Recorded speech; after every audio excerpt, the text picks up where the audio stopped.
Tem uma pergunta aqui, eu tenho um aluno no primeiro ano, autista com dispraxia. Como faço para desenvolver essa dificuldade de articulação moral?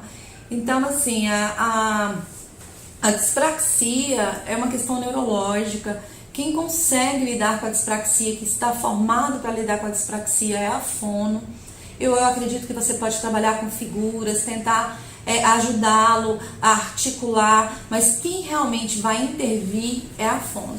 Precisa desse profissional e qualificado, gente, para trabalhar com uma dispraxia. Então não é todo fono que vai trabalhar com dispraxia, apraxia, a gente vê que é bem complicado isso, mas o ideal é que essa criança vá realmente para fono. Então, professora, a gente vai para o nosso lugar de professor, né? Tenta ficar nesse lugar porque é o melhor. Você pode ajudá-lo trabalhando com fichas, com figuras, tentando facilitar o máximo que você puder o universo da palavra nessa criança. Mas quem vai trabalhar as articulações, essa organização, realmente é a fono. Então, a criança dentro do espectro, a maioria necessita de uma equipe multi-interdisciplinar. Se ele já tiver uma profissional intervindo, eu tenho certeza que ela vai te receber com muito carinho. Então, pede os pais, o telefone dessa profissional, liga para ela, fala que você está com dificuldade e ela vai falar da dificuldade específica dessa criança que você está atendendo. Então, faz isso que vai funcionar bastante, tá certo? A Rosilene, ela também nos mandou uma pergunta. O meu filho tem 10 anos, ele é um autista não verbal, quero muito ajudá-lo na alfabetização, sendo que percebo que comigo sou mãe, ele não me dá crédito. Por isso que nós estamos montando essa aula de autonomia e autocuidado. Por quê? É você que tem que dar crédito para ele, não é ele que tem que dar crédito. No sentido, é você que tem que ir para o seu lugar de mãe, se posicionar como tal e conseguir levar essa criança para fazer esse trabalho. Organizar a rotina dele é o primeiro passo para que você consiga realmente intervir. Os pais têm um poder enorme, né? Pai, lugar de filho. E quando a gente assume o nosso lugar de pai, sabendo que ali só tem uma criança de 10 anos, a gente consegue fazer ele seguir essa rotina. Então ela coloca assim, quando eu digo assim, olha aqui, ele interrompe, repetindo várias vezes, olha aqui, e coloca as mãos nos ouvidos. Olha, o trabalho ele não é fácil, mas ele é simples, né? Nem tudo que é simples é fácil. A primeira coisa que você precisa é organizar a agenda dessa criança e fazer ela perceber que você não vai desistir dela. Então, uma boa dica seria colocar algo que ele gosta após a sua intervenção. Então, ele só vai alcançar o que ele gosta depois que ele passar por você e fizer esse trabalho.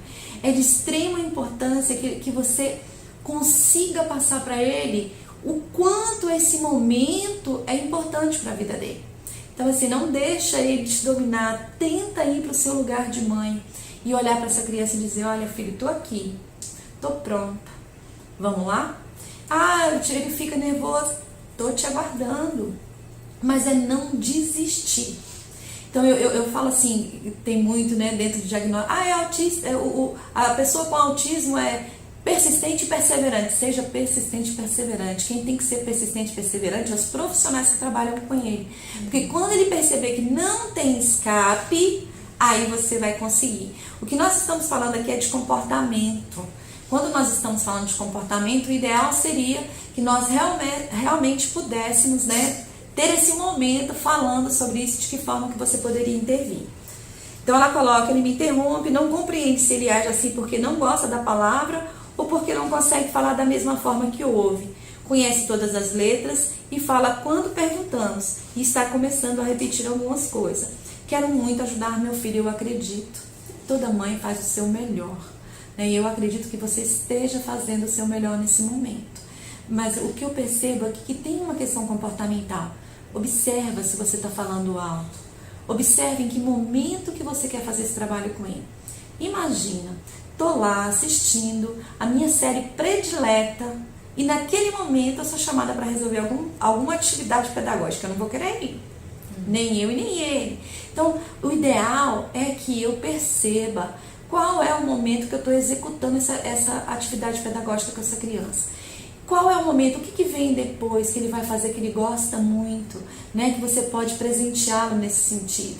Então, organize a sua agenda, observe, ele funciona melhor de manhã? Não, ele funciona melhor à tarde? Será que eu estou pegando ele na hora que ele está com sono? Será que ele acabou de acordar e ele vai fazer uma outra atividade, está acostumado?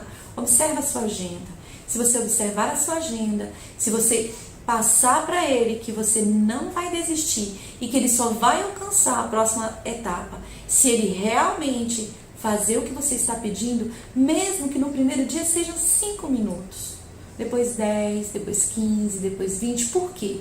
Ele está começando a se adaptar com o trabalho.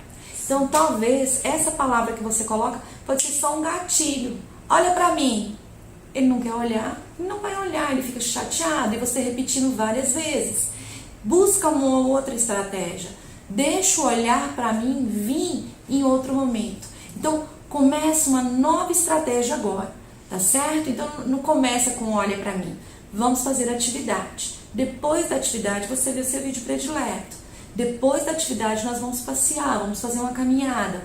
Não sei o que ele gosta, mas a primeira coisa é a organização da rotina. Por isso, mais uma vez, a aula de autonomia e autocuidado, tá certo? Porque eu vou explicar hoje, se no finalzinho daí eu já vou entrar nessa parte, o quanto é importante a organização familiar, a organização do contexto familiar. Porque se essa criança não tem uma organização interna, ela espera que o outro faça isso. Só que você tem que ser perseverante e persistente, tá certo? Tem comentários. Lourdes, leciona em um colégio e eles estão solicitando atividades aos alunos, porém eles pedem apenas redução de quantidade de itens aos autistas. Fico apreensiva porque acho que deve ter sim adaptação, não apenas reduzir itens. Sim, Bruna, esse é um fato muito triste, né? Adaptar conteúdo não é redução de conteúdo.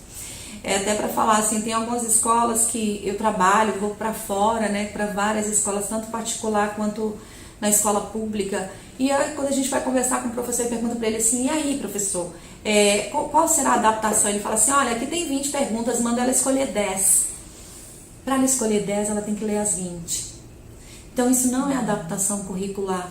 A adaptação curricular, ela está ligada ao desenvolvimento da criança, e não aquilo que o professor determina. Então, o primeiro momento, o ideal, Bruna, seria que você fizesse uma avaliação e percebesse aonde essa criança está.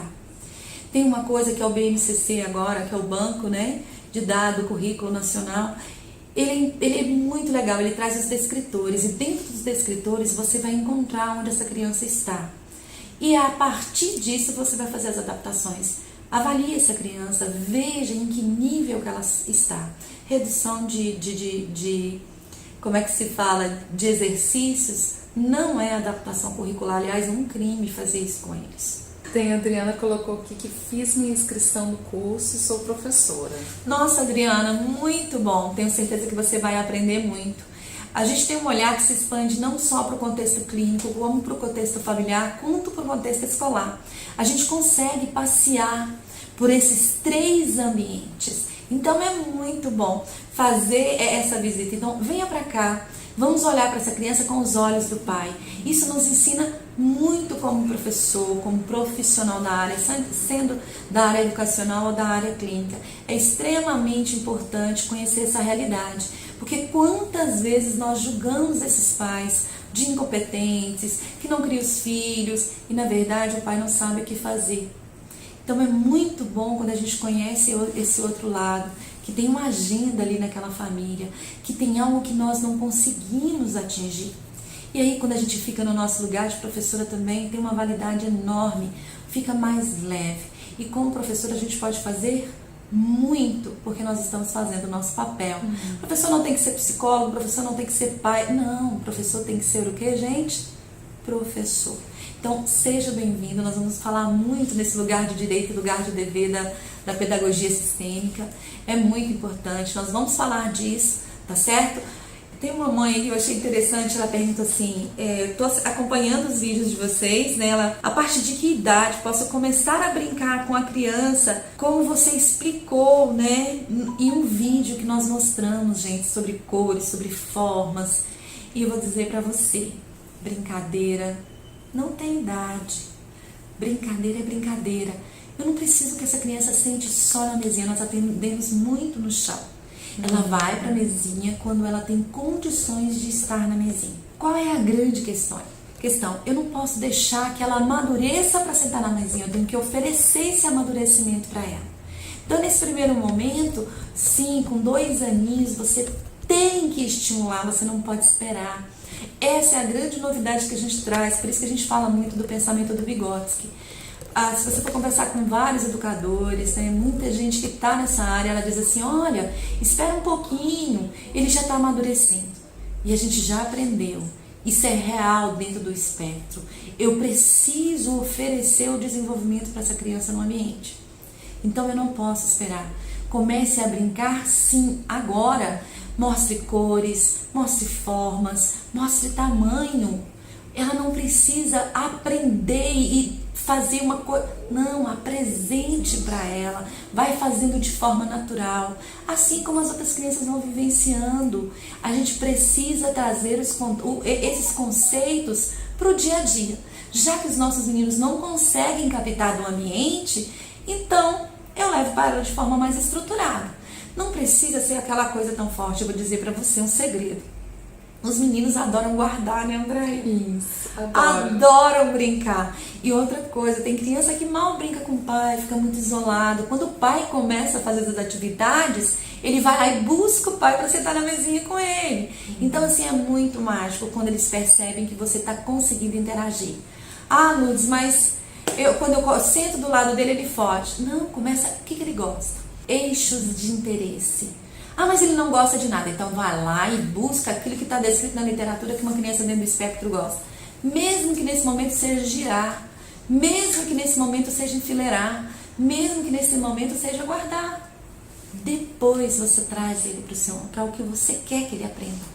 Entre na dele, vá até onde ele está e aos poucos vá trazendo ele aonde você quer chegar. Recebi um aluno autismo clássico, me senti potente porque não sei como intervir em sua aprendizagem. Quero contribuir para uma aprendizagem significativa. É isso aí, Adriana, né? Adriana, a gente está lidando com os autismos. Não sei se a gente conversou sobre isso, né? Hoje mesmo eu estava assistindo um simpósio online e uma médica estava falando disso. Daqui a pouco a gente está falando dos autismos.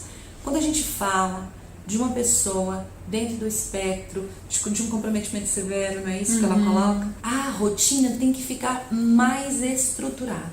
Então, assim, quanto mais severo, mais organização. Quanto mais leve, mais próximo do típico. Eu preciso organizar a agenda dessa criança para que ela consiga compreender, usando figuras e palavras. Porque eu estou usando todas as formas que eu tenho de comunicação. Então, é muito importante que ela compreenda a rotina escolar. E ela compreenda o que você quer dela. E o que vai acontecer depois daquela atividade que ela vai fazer. Então, se eu tenho uma criança muito comprometida, esse reforço, eu não gosto muito de usar a palavra reforço, mas eu gosto de usar muito zona forte e zona fraca. O que é a zona fraca? A zona fraca é aquilo que ele tem dificuldade para realizar. A zona forte é aquilo que ele tem facilidade, que ele gosta. Então eu começo com a zona forte, com aquilo que ele gosta, depois trago algo que ele não gosta, mas ele tem que entender que vai vir algo depois que ele goste. Então eu tenho que intercalar no início de um trabalho com a criança que esteja, né, de nível severo, eu dou muito para receber pouco. Depois eu vou conseguir receber muito. Mas no início do trabalho, eu tenho que fazer um processo de interação com essa criança. Se ela não tiver vínculo afetivo com você, ela não vai ter troca, independente do nível de comprometimento. Professores que trabalham com crianças dentro do espectro podem participar desse curso? Novamente eu vou responder. Sim, vale a pena estar conosco. Você vai estar lidando com 2 professores, muita experiência nessa área. E nós vamos passar essa questão. Qual é o nosso foco? Ele é pedagógico, ele é de trabalhar as aprendizagens. Dentro de casa, se esse ambiente não estiver organizado, fica muito difícil para o professor levar essa criança a se adaptar à rotina escolar.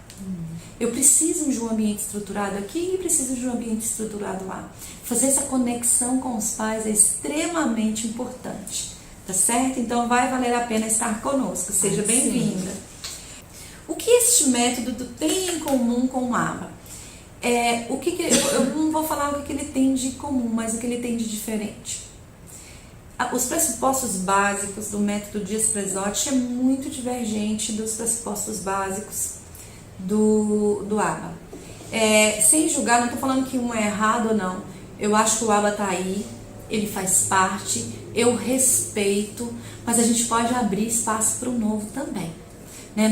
Como eu digo, o objeto está em movimento. Quando a gente pensa e repensa e vê esse outro lado, a parte pedagógica ela quase nunca entra para um educador. A parte pedagógica ela está quase sempre dentro do ABA ligada aos psicólogos. Quem melhor? Quando você está com dor de dente, você vai no dentista. Quando você está precisando aprender algo, quem que você tem que buscar dentro dos conteúdos acadêmicos? Um professor. Então, o nosso trabalho está muito ligado nesse sentido, de buscar a forma de ensinar para que esse aluno consiga aprender. E uma outra questão, os pressupostos são diferentes, nós acreditamos que é na inter-relação, que é na troca que essa criança vai aprender. Outra questão que tem de muito diferente, os precursores de linguagem. O ABA, ele traz o contato de olhar lá na frente, né? Ele tem são programas de contato de olhar, programa de aprendizagem das letras, programas disso. Nós não. Nós trabalhamos o contato de olhar em todos os programas. Então não existe programa sem contato de olhar e sem imitação. Não aquela imitação padrão, toca a cabeça, toca nariz. Não é. Eu quero que esse menino me olhe e você vai ver que a partir do momento que o neurônio espelho começa, que a parte motora começa a funcionar, ele começa a imitar basicamente, naturalmente. Só que a princípio essa imitação ela não tem muito significado para ele. Então eu tenho que levar o significado. Então o nosso método ele tem uma questão muito diferente. Nós pensamos em pensamento. Pensamento é constituído de palavras. Palavras é constituída de significado. Para ter significado eu preciso ver e ouvir. A base do nosso trabalho é ver e ouvir, que é diferente do ABA, tá certo? Tem uma pergunta aqui. A Adriana Castilho, atendo uma criança de 6 anos que tem muita ecolalia e flaps. A mãe quer que eu alfabetize, porém ela não tem linguagem, ver e agora que começou a nomear. O que você sugere? O processo de alfabetização ele exige pré-requisitos. Eu gosto muito quando eu uso uma escala, e a gente vai trabalhar essa escala no curso, e eu trago para o pai e mostro para ele, olha pai, para mim conseguir fazer isso, eu preciso disso, disso, disso e disso. Nada te impede de trabalhar uma letra, para que ele identifique uma letra antes de alguns pré-requisitos. Não tem problema. Até porque a criança dentro do espectro, quando ela é mais comprometida, ela primeiro aprende o nome da letra. Então a maioria dos professores tem, né, essa questão mais fonológica. Para os nossos meninos, às vezes a gente tem que fazer um caminho contrário. Por quê? Porque ele não consegue fazer associação. Se ele não associa, eu tenho que colocar lá a letrinha antes, para depois trazer o som e ele começar a associar. Então nada impede dessa criança ter 5 anos, você começar lá no início da escrita com ele, começar a fazer os primeiros pareamentos com os vogais, vai fazendo de uma forma mais mecânica, como um treino, e daqui a pouco você começa a dar significado. Então eu não sei o nível de comprometimento dessa criança, mas você está dizendo que ele está começando a nomear agora. Faça com que ele nomeie as letras, comece lá para a parte de rabisco, veja onde ele está, e vá mostrando para a mãe que para ler, para escrever, eu tenho que passar por várias etapas. E eu vou dizer para vocês, os meninos aprendem a ler muito antes de escrever. Porque escrever é codificar e decodificar. Quando ele está lendo, ele só codifica. Quando ele vai escrever, ele precisa decodificar aquela informação. Para os nossos meninos é mais difícil. Então, assim, começa a trabalhar com letrinhas, começa a trabalhar com figuras. Tem como você ver onde ele está através de uma avaliação. Lança seu olhar de professora mesmo. Vê Veja lá, como que você avaliaria qualquer criança de 5 anos? Vamos lá. Cor, se ele sabe cores, ele sabe formas, ele sabe as palavras, um repertório básico dos animais, dos alimentos, dos vestimenta, né, roupas. O que ele sabe? Quando ele pega no lápis, ele rabisca, ele pinta dentro, ele já faz uma cabecinha lá ou não. Vá, faça isso. Nós, professores, aprendemos isso assim na universidade. E aí você lança o seu olhar. O pai pode até querer, mas quando você sabe o que você está falando com ele, aí sim ele vai te compreender, porque ele está inseguro quanto ao que você sabe. Então, lance seu conhecimento. Volta lá. O que você sabe? Como você avaliaria qualquer criança? Olha para essa criança dentro do espectro, fazendo simplesmente a adaptação. Ele consegue seguir seu comando? Ele não consegue seguir seu comando? Aí sim você tem que dar um passo para trás, porque ele tem que obedecer comandos. Senão ele não executa, entendeu? Então mostre para o pai isso. Se você mostrar para esse pai, eu tenho certeza que ele vai até te ajudar. E entre em contato com os profissionais que o estão atendendo. Isso é muito legal. Quando a gente monta uma rede, tá certo? Que é o que a gente está tentando fazer com vocês, uma rede. Venha para o nosso curso, que vai ser fantástico. Vamos lá, uma outra pergunta aqui que estava comigo. A pessoa não deixou o nome. Boa noite, meninas. O método exige quantas sessões semanais? Não tem como te indicar quantas sessões semanais. Por quê? O método, como qualquer outro método voltado para a criança dentro do espectro, ele exige, dependendo do comprometimento, quanto mais comprometido, mais fechado. Quanto mais próximo do desenvolvimento típico, mais leve, menores são as intervenções, porque ele tem menos para a gente passar para ele. Então tudo vai depender desse pai, tudo vai depender dessa criança, da avaliação que eu vou fazer para ela e de como eu vou organizar, né, Andréia? Sim. Esse material. Né? É a criança que me diz, gente, essa é a dica. Quem diz é a criança. Eu não posso pegar qualquer criança e falar, você vem 5 vezes, vai uma profissional na sua casa para fazer isso com você durante todos os dias. Não, é a criança que vai me dizer, tá certo? Quando ela coloca aqui que é uma criança bem severa, né, que teve uma paralisia muito grande, tá, gente? Estou tentando, que teve paralisia, não mexe com as mãozinhas, então tem pouco contato visual, ele não chega nem aí para a escola, ele é atendido em casa, então a gente precisa ver, né, uma criança que não só tem o autismo, mas tem outros comprometimentos, né, que vai além do autismo.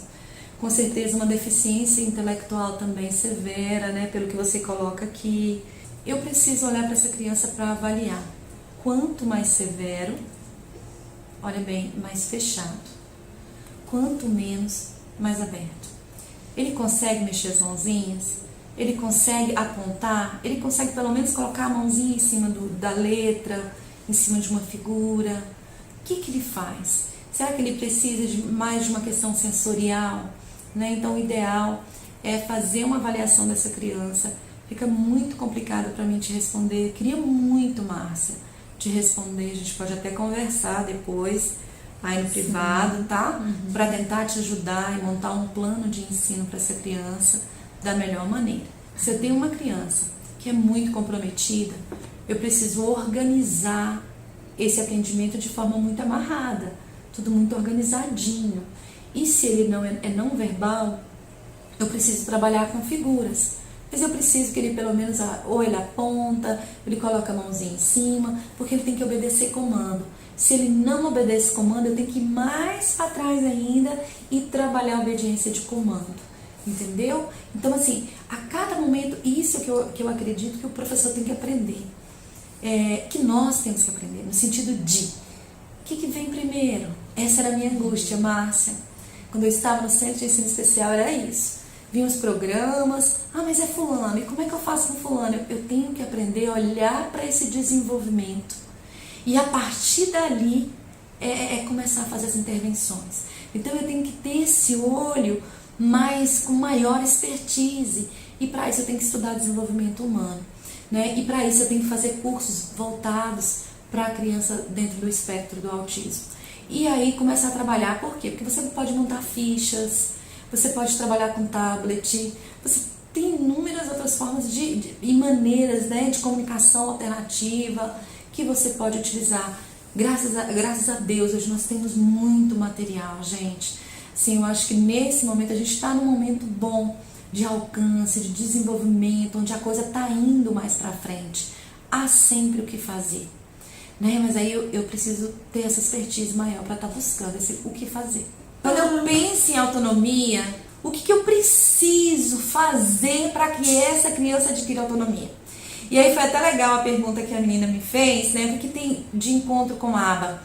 ABA, PECS, TEACH, ABLES, né? VB, tudo que você for fazer, qualquer método para a criança do autismo, ela parte do pressuposto que os nossos meninos têm uma desorganização. E aí eu preciso de um ambiente que o organize. Aí tem mãe que fala assim, Luz, mas precisa fazer rotina? Sim, gente, eu preciso ter rotina, senão eu fico maluca. Todos nós precisamos ter rotina. E aí eu digo pra você, o maior problema da nossa criança com autismo não é nem linguagem, é comunicação. Se essa criança não compreende a organização dessa casa, ela vai colocar a organização dela. Se você aceitar a organização dela, você não está trabalhando para autonomia. Você está trabalhando para ser refém do seu filho. Porque ele vai dar aquela rotina como a rotina que ele tem, e depois, para você organizar isso, vai colocar em sofrimento e vai colocar você em sofrimento. Eu aprendi uma coisa que eu acho fantástica. O não, ele organiza não só quem recebe, mas organiza quem dá. Eu falo isso porque eu vivo muito com os pais. Então, assim, é necessário organizar rotina. É extremamente necessário montar, acordou, escovou o dente, fez isso. Quanto mais severo, mais organizada a rotina, mais fechado. Quanto mais leve é a rotina. Porque aquela criança já tem habilidade ocupacional. Se seu filho não tem habilidade ocupacional, ele vai se isolar, voltar para si mesmo e vai ficar lá no cantinho estereotipando, pega uma coisa, pega outra. Por quê? Há uma desorganização ali, instalada. Então ele precisa que o ambiente prepare essa organização. Foi muito em cima do que os pais... Meu filho quer assistir TV, ele não quer fazer atividade pedagógica. Ué, eu também não. Quero lá ver minha série. Quem vai dizer para ele que ele tem que fazer é um ambiente organizado que vai fazer com que ele se localize, com que ele se perceba ali dentro, né? Tendo uma rotina inteira que ele tem que cuidar. Então, assim, escovar os dentes, lavar as mãos, usar o banheiro, tomar banho, vestir-se. E para usar esse banheiro tem que tirar a fralda. E para tirar a fralda precisa da intervenção desse ambiente. E aí, na maioria da literatura vigente que nós lemos, tem pré-requisito básico para essa autonomia. A criança necessita estar imitando e seguindo o comando. Ela precisa nem estar imitando, mas ela tem que seguir comando. Se ela não seguir comando, ela não segue rotina nenhuma. Então, vocês estão vendo como uma coisa está interligada na outra, é muito difícil falar de uma criança dentro do espectro sem que eu comece a organizar esse primeiro momento de obediência de comando. Ele não precisa nem imitar, mas ele tem que seguir os comandos. Quais são as regras básicas? O ambiente familiar deve ser facilitador da organização, a partir do momento que estabelece uma rotina de forma clara e precisa. Eu vou lá na internet e pego a rotina. Não. Minha amiga fez uma rotina ótima, vou pedir emprestado. Não. É sua rotina, que hora que vocês acordam, que hora que seu filho acorda, ele toma medicação, não toma. Olha para sua rotina. Nossa, como é que é a minha casa? Que horas que nós acordamos? Entre 8, 9 horas. Minha rotina então vai começar às 8h30. Por que um horário? Meu filho acorda às 10. Nossa, a rotina dele vai começar às 8? Não, porque senão você já vai pegar um estresse logo no início. Então, depois que ele acorda às 10 horas, o que ele faz? A rotina tem que vir da família, gente. E aí, o que estabelece, né? essa comunicação dessa rotina? Só depois que essa criança compreende o que se espera dela. Então eu preciso fazer essa rotina visual para que ela entenda o que eu espero dela. Então todos, é professor, é em casa, é terapeuta, precisa falar a mesma linguagem. Um fala, vai pro banheiro, outro chega e fala, vai pro xixi, outro chega e fala, vai pra casinha. Ele não vai entender que isso é cadêmico. Então é muito importante que a gente organize.